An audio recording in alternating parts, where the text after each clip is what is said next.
Terima kasih, saya Andreas Tompul akan memaparkan materi saya tentang inventarisasi dan eksplorasi etnobotani di Desa Saud Benua Simanosor, Kecamatan Sebar Dolokole, Kabupaten Tapanuli Selatan.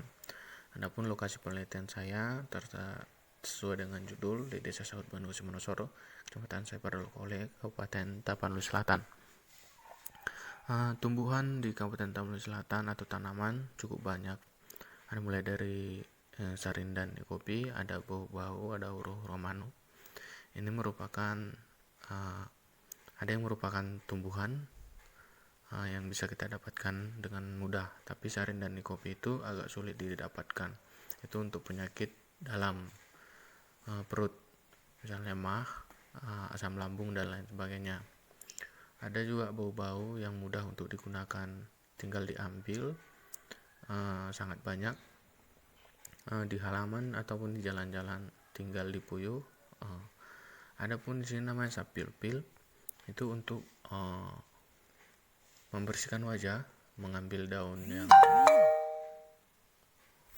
baru atau daun muda, itu untuk membersihkan wajah. Harimoting juga untuk membersihkan wajah, daun yang muda juga digunakan. Ada tapor setan untuk mengusir setan. Ya, itu dia untuk mengusir setan. Itu tinggal dicelupkan pada air bersih, kemudian dipercikan kepada orang yang kerasukan atau kepada orang yang guna-guna. Itu menurut kepercayaan orang dulu dari informan yang saya temui. Harimuting ini juga buahnya bisa dimakan, baik juga katanya untuk pencernaan. Selanjutnya ada urat niri, ini akar elang-elang, cuman di sini dia digunakan untuk supranatural atau untuk mengobati orang yang terkena guna-guna dengan air rebusannya yang direbus hingga kuning. Kemudian ada juga sanduduk untuk obat sakit perut, itu direbus daunnya hingga daun sanduduk itu layu, kemudian airnya diminum. Ada juga namanya simardipos untuk penambah rasa pahit dan asam pada makanan, pada ikan yang bersisik tebal. Daunnya simardipos ini tinggal ditumbuk kemudian dicampurkan pada masakan ikan seperti arsik, seperti itu, atau gulai ikan pun bisa.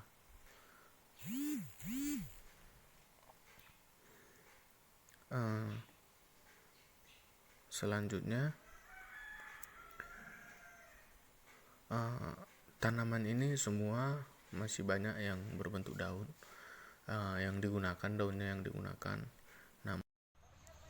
Assalamualaikum warahmatullahi wabarakatuh. Perkenalkan, nama saya Fauzia.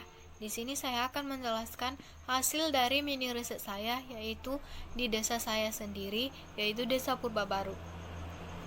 Tumbuhan obat masyarakat suku Mandailing, Desa Purbabaru, Kecamatan Lembah Sorik, Marapi.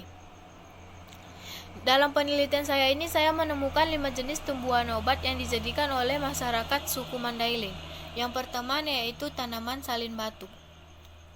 Tanaman ini memiliki manfaat untuk mengobati yang terkena kesurupan masuk angin. Tanaman ini juga sangat bagus dikonsumsi oleh ibu-ibu saat hamil. Cara pengobatan untuk tanaman dan terkena kesurupan yaitu dengan cara memotong kecil-kecil akar dari salin batu dan mengenakannya terhadap yang terkena kesurupan ke seluruh tubuh yang terkena sakit tersebut. Dan untuk yang terkena masuk angin yaitu dengan cara merebus salin batu. Dan tanaman yang kedua yaitu tanaman anggur-anggur. Tanaman ini juga memiliki manfaat untuk mengobati yang terkena luka, bengkak ataupun masuk angin. Cara pembuatannya yang terkena luka atau bengkak yaitu dengan cara menghaluskan dari daun anggur-anggur, kemudian dioleskan ke seluruh yang terkena luka ataupun bengkak. Dan untuk cara yang masuk angin yaitu dengan cara merebus dari tanaman anggur-anggur. Dan yang ketiga yaitu tanaman bunga raya. Tanaman bunga raya ini memiliki manfaat untuk pengobatan terutama mata. Tanaman ini juga untuk mengobati mata yang terkena kelilipan, mata merah, ataupun mata yang bengkak, yaitu dengan cara meneteskan air bunga tersebut terhadap mata yang terkena sakit. Tanaman yang keempat yaitu tanaman pultak-pultak. Tanaman ini masih banyak remaja sekarang yang tidak mengetahui manfaat dari tanaman tersebut. Cara pengobatannya yaitu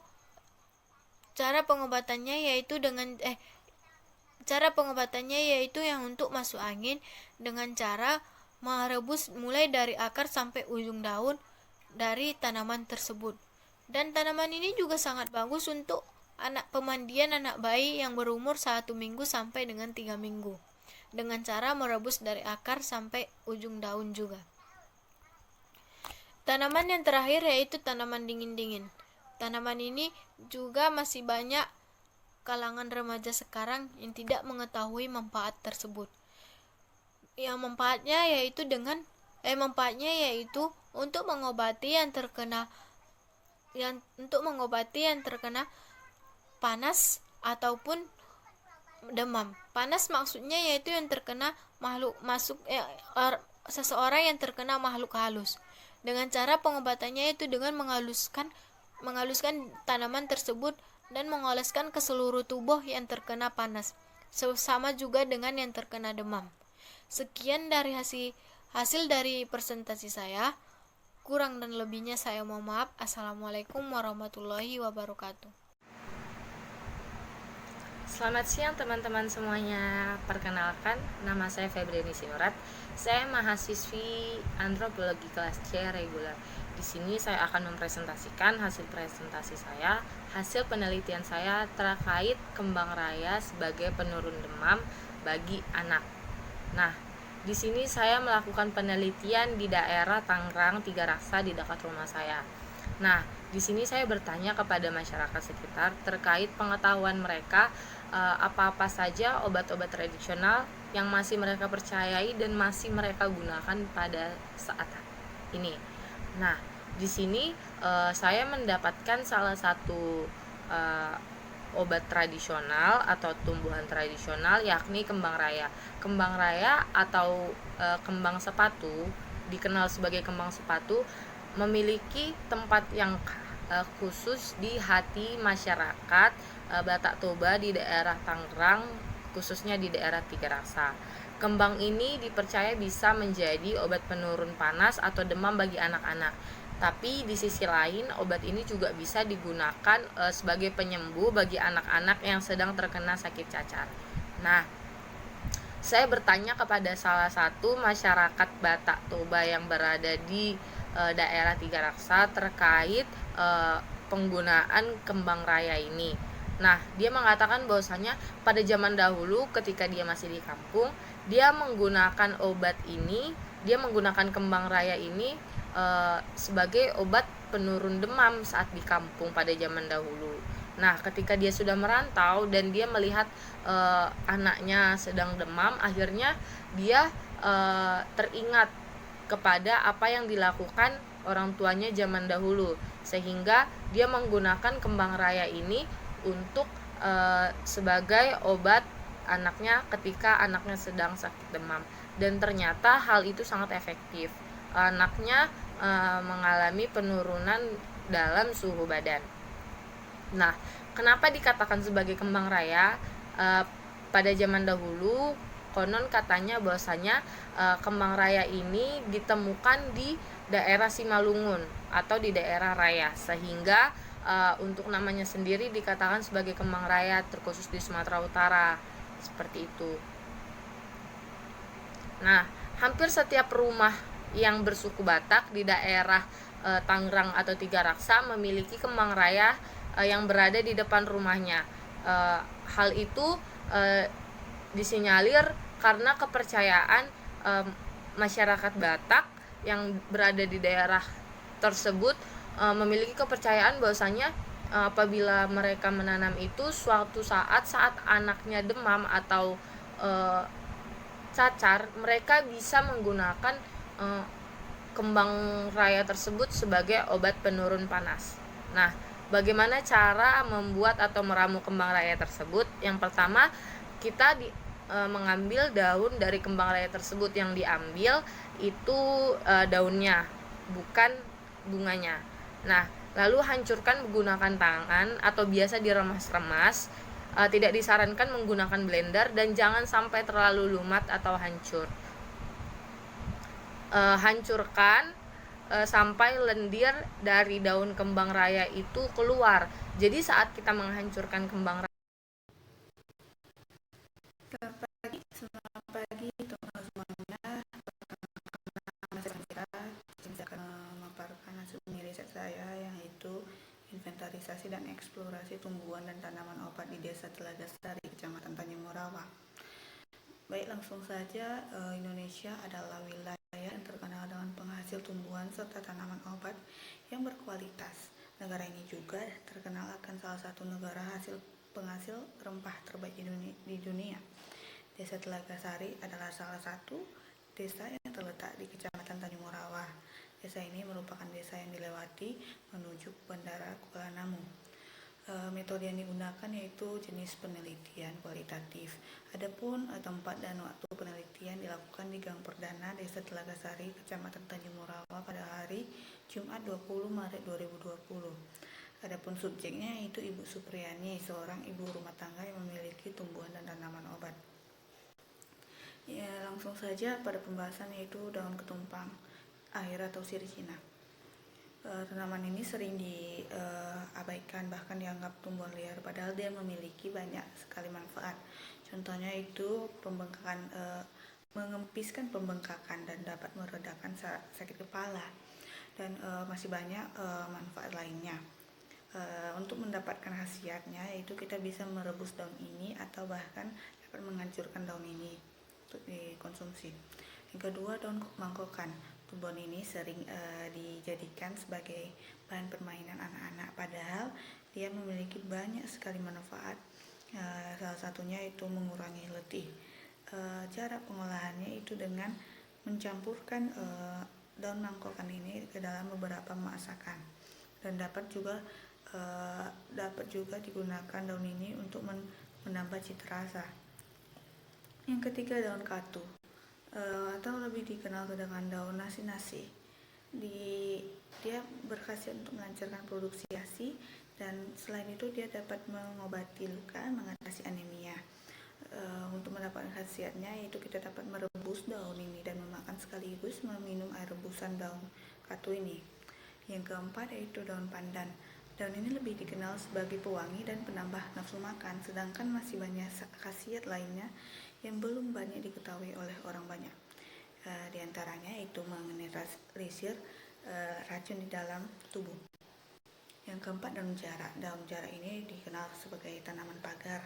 Dia dapat mengobati perut kembung dan banyak khasiat lainnya. Baiklah, sekian hasil pemaparan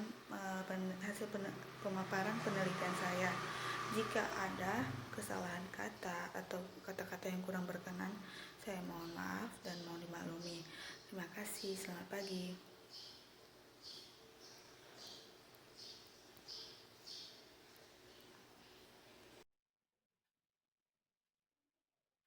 Perkenalkan, nama saya Megawati dari kelas Cerik 2017, yang mana pada saat ini saya akan mempresentasikan hasil riset saya, yaitu jenis tumbuhan obat yang digunakan masyarakat suku Minang untuk pengobatan tradisional.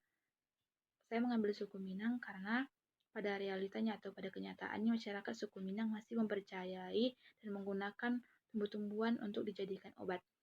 Lokasi penelitian saya yaitu di Duri, Kecamatan Mandau, Kabupaten Bengkalis, Provinsi Riau, lebih tepatnya itu di sekitaran Jalan Kayangat. Waktunya yaitu tanggal 21 sampai 26 Maret 2020. Adapun tujuan dari penelitian saya yaitu untuk mengetahui jenis tumbuhan apa yang digunakan masyarakat suku Minang sebagai obat. Yang kedua yaitu bagaimana manfaat dari tumbuhan. Dan ketiga yaitu apa saja bagian tumbuhan yang digunakan. Dan yang keempat yaitu bagaimana cara pengolahan tumbuhan yang digunakan sebagai obat. Namun, saya sebenarnya mendapatkan 35 jenis tumbuhan. Pada kesempatan saya pada saat ini saya hanya dapat menjelaskan 5 jenis tumbuhan. Yang pertama yaitu katarak, yang mana katarak ini dipercayai oleh masyarakat suku Minang untuk menyembuhkan mata rabun dan sakit mata. Bagian yang digunakan yaitu daunnya, yang mana daunnya direndam dengan segelas air hangat. Setelah itu airnya diteteskan setelah airnya sudah dingin. Yang kedua yaitu bayam batu, yang mana bayam batu dipercaya untuk menyembuhkan rematik dan asam urat.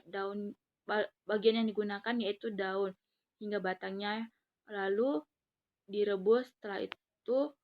Setelah matang lalu dimakan. Yang ketiga yaitu penisilin atau daun betadin yang sering dikatakan oleh masyarakat dalam bahasa Indonesia, yaitu dipercaya untuk mengobati luka. Adapun yang bagian yang digunakan yaitu tangkainya, yang mana tangkainya atau batangnya itu dipatahkan, setelah itu getahnya dioleskan ke bagian yang terkena luka. Misalnya terkena luka pisau, getahnya dapat menyembuhkan atau cepat memulihkan luka. Yang ketiga yaitu maransi, yang mana maransi yaitu dipercaya untuk menyembuhkan obat panas dalam. Obat panas dalam yang dimaksud di sini yaitu seperti panas pada tubuh ketika misalnya lagi sedang demam.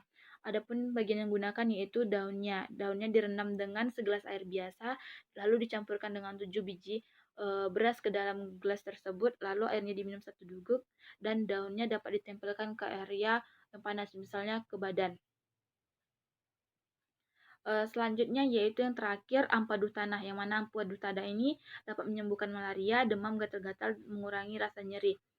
Yang untuk pengobatan malaria dan demam dan mengurangi rasa nyeri yaitu pengolahannya, daunnya bisa dimakan dengan tambahan pisang atau tambahan buah. Dan yang kedua yaitu daunnya diremas lalu airnya diminum.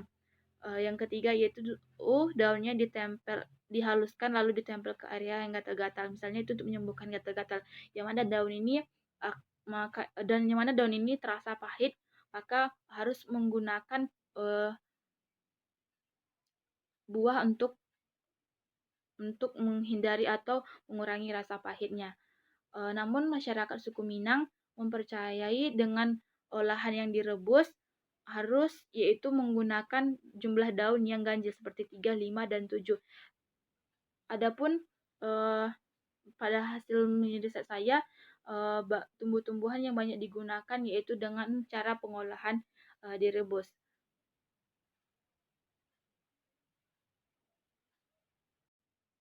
Berdasarkan hasil wawancara bersama informan bahwa jenis tumbuh-tumbuhan yang digunakan dengan cara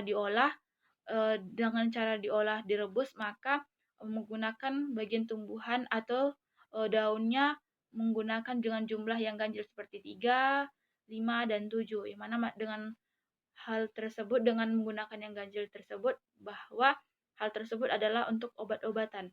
Namun berdasarkan hasil riset bahwa jenis tumbuhan yang banyak digunakan yaitu dengan cara direbus lalu airnya diminum.